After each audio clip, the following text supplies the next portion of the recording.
Okay, so I wanted to show you the steps after you take your dough that's already been shaped out of the fridge. So typically I shape my dough and I put it in the fridge, typically overnight until I'm ready to bake.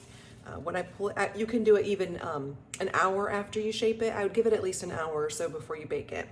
So it's gonna look like this. I put it in this, it's called a Banneton basket. Basically, it's just this round basket that's got a cloth liner in it. I'm gonna take off the shower cap so you can see what I'm talking about. It's just got a cloth liner. So if you don't have one of these, you can just dump your dough into a bowl on top of a tea towel, sprinkle with some rice flour.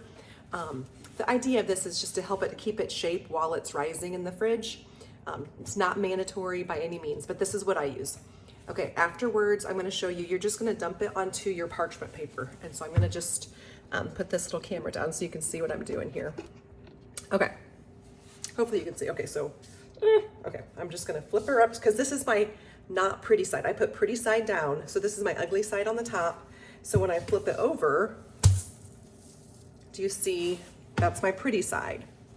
And it's got lots of that rice flour that I put on top of it. I'm just gonna kind of blend that all in.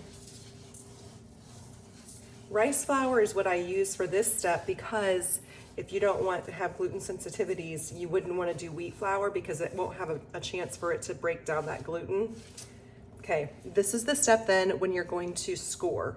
So typically, a lot of times you'll see these pretty little designs, and to do that, you just do little thin cuts. It's almost like a razor blade. You can use any kind of a knife. And then I go this way. This is just making, it's just for decoration. This doesn't have any value to making good bread. Then you want to do one pretty large deep cut, maybe almost an inch deep. And this is going to allow the bread to rise. And so I just kind of go in and kind of make a, not a straight line, but you see it's got a little bit of a curve to it. And then it's going to kind of open up as it gets to room temperature. Okay, and then I'm about to put this in the oven at 450 and I'm going to bake it for 35 minutes with the lid on, and then I take the lid off, and 15 minutes with the lid off.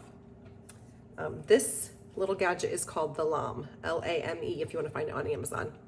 Okay, happy baking.